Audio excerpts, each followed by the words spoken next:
মাকে খুন করে ডিপ ফ্রিজে রেখে দেয় ছেলে। র্যাবের অনুসন্ধানে এমন ঘটনা বেরিয়ে আসলেও পুলিশের অনুসন্ধানে বেরিয়ে আসে উল্টো চিত্র। ছেলে নয়, বগুড়ার দুপচাচিয়ায় ডিপ ফ্রিজে পাওয়া নিহত নারীকে হত্যা করেছে তাদের বাড়িতে থাকা ভাড়াটিয়া মাবিয়া ও তার 2 সহযোগী, এমনটাই দাবি করেছেন পুলিশ।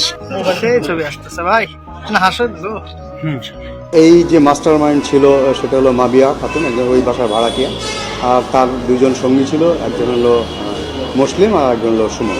সাদের মাদ্রাসা, বাড়ি ও বিভিন্ন সড়কের সিসিটিভি ফুটেজ পর্যালোচনা করে দুপচাচিয়া থানা ও জেলা গোয়েন্দা পুলিশের অনুসন্ধানে বেরিয়ে আসে ভিন্ন এই চিত্র। পুলিশ জানায়, উম্মে সালমার হত্যার মাস্টারমাইন্ড মাবিয়া সুলতানা এবং তার 2 সহযোগী মুসলিম উদ্দিন ও সুমন রবিদাসকে গ্রেফতার করা হয়েছে। তাদের কাছ থেকে উম্মে সালমার ব্যবহৃত 2টো মোবাইল এবং নিখোঁজ ইন্টারনেটের মডেম সহ বিভিন্ন আলামত উদ্ধার করা হয়েছে। এদের মধ্যে মুসলিম উদ্দিন 164 ধারায় জবানবন্দি প্রদান করেছেন বগুড়া সিনিয়র জুডিশিয়াল ম্যাজিস্ট্রেট আদালতে। বাকি 2 জনকে নেওয়া হয়েছে 2 দিনের রিমান্ডে। আসলে আমরা প্রথম থেকে তদন্ত করতেছিলাম। প্রথম তদন্তে আমরা যখন সাতকে সাবজেক্ট মনে হয়েছে তখন আমরা তার কলেজে যাই। কলেজে যে তার টোটাল ভিডিও ফুটেজটা আমরা নিই এবং ওই টিচারদের সাথে কথা বলি। প্রত্যেকটা টিচারই বলে যে না, আমার ক্লাসে উপস্থিত ছিল। আর ওর যে ভিডিও ফুটেজ সকাল 8টা থেকে দুপুর 2টা পর্যন্ত, 8:30টায় ক্লাস শুরু হয়, 1:10-এ শেষ হয়।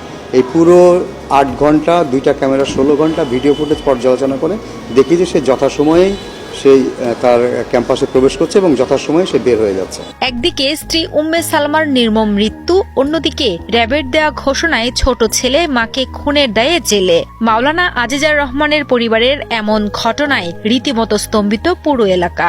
এর মধ্যে পুলিশের তৎপরতায় প্রকৃত ঘটনা সামনে আসায় অনেকটাই স্বস্তিতে পরিবারের সদস্যরা। তবে আইনশৃঙ্খলা বাহিনীর এমন অপেশাদার কাণ্ডের তীব্র নিন্দা জানিয়েছেন তারা। আমার এই সন্তান ছোটতে মাদ্রাসায় পড়ে, আমার এই সন্তান এ কাজ করবে এটা আমি কোনো ভাবতেও পারিনি, করবে না, আমার নিশ্চিত বিশ্বাস। র্যাব তারা আমাকে জানাজার পরে রাতে আমাকে আর আমার ছেলেকে নিয়ে যায় ওখানে মধ্যরাতে, মানে আমি পাশে ছিলাম, অনেক প্রচারই তার উপর হয়েছে আর কি। তো জানি না এর কারণে সে হয়তো যেভাবে হয়তো তার কাছে স্বীকারোক্তি করছিল নাকি জানি না। যে আমার বাসাতে একটা মেয়ে ভাড়া ছিল, এই মেয়ের সঙ্গে আমার স্ত্রীর আমি বারবার, আমার বেশি দিন বোধ 4-5 মাস হলো ভাড়া, ও 1-1.5 মাস থাকার পরই আমরা আচরণ বিধিটা ভালো মনে করতেছিলাম না। আমার স্ত্রীর সঙ্গে এবার ঝগড়াও আছে। একদিন আমার স্ত্রী বলছে আপনি চলে যান, ভাড়া দেওয়া লাগবে না।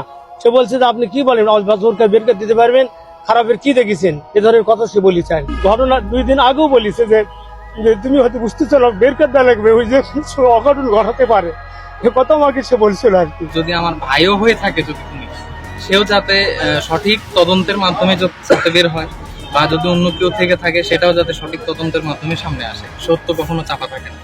তো এই জন্য আমিও ধৈর্য ধরেছিলাম। আমি সবাইকেই বলেছি ধৈর্য ধরে থাকতে, আমার পরিবারকেও বলেছি।